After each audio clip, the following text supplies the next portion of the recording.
guys, good morning. So papunta kami ngayon guys sa palengke sa May Trabaho Market. Bibili kami ng gulay. Yung magluluto yung asawa ko ng ginataang sitaw at saka kalabasa.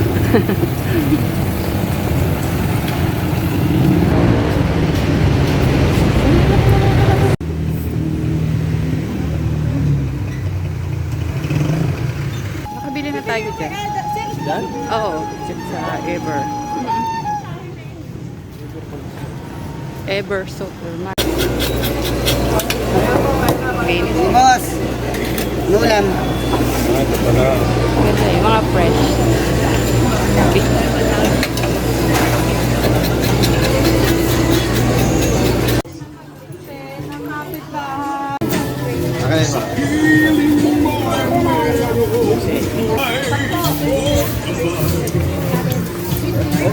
Oh, dami na binili. Puti yun. So guys, nandito na kami uli sa dorm. Kararating lang. So, nakapamalingki kami ng isda, puro isda. Magda-diet guys, puro isda naman. Wala mo ng karni-karni. So, ayan yung binili namin. May diet pero may hipo, no? Magagata ng, kalabasa at saka sitaw. Hipo ng ang halo. Tapos, may food kit yan. Masarap yan na, May napanood ako dito eh. Nagluluto. Tapos may, tawag nito? Belly. Ano ba yan? Salmon belly. Salmon belly. Salmon belly. Basta Bisaya eh. Ayan nga. Tapos bangus. At saka bisugo. So, wala muna ang meat. Mag-ano na muna sa mga fish muna. Para ma-diet. Ga-diet ko isa dyan. Ga-diet kami.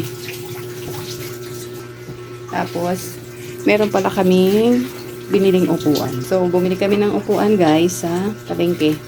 Doon sa may mga plastikan. Euratix. Matibay to. Kasi Euratix eh. So, ayan. Dalawa. Para naman nakakain kami sa mesa.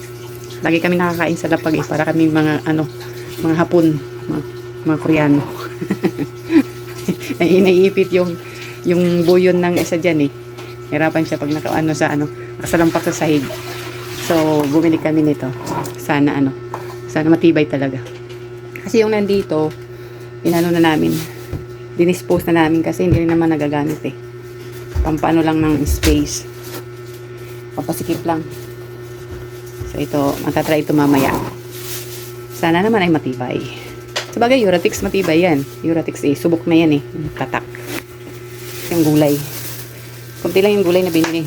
Meron siyang biniling mustasa. Magkaano siya ng mustasa. Magbuburo. Paborito niya yan, buro. Tapos yun sitaw at saka kalabasa lang. Magagata. Tapos repolyo para panghalo sa umaga. Pag nag ng itlog. Pwede ito eh. Parang tortang repolyo at yung carrots. Yung niluluto ko. Masarap yun eh. Sa morning, pang breakfast. So, magluluto siya. Tingnan. So, magluluto na siya ng ginataan, guys. So, tingnan natin. Paano siya magluto ng ginataan. Pretty nice.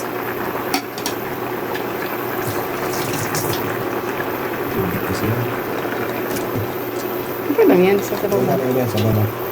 Sabaw ng gata.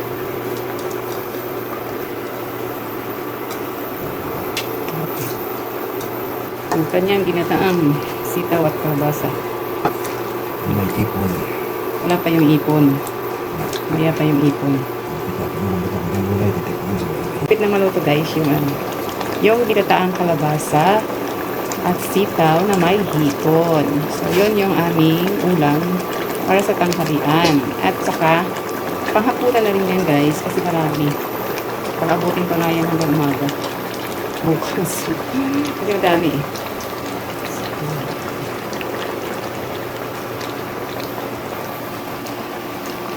Diba? Ang ganda na aking lutuan, guys. Ano to siya? Borain. Borain cookware. 36 cm. Ang ganda. Aesthetic. Ang ano. Napaka-aesthetic. So, may cover yan, guys. Yung Borain.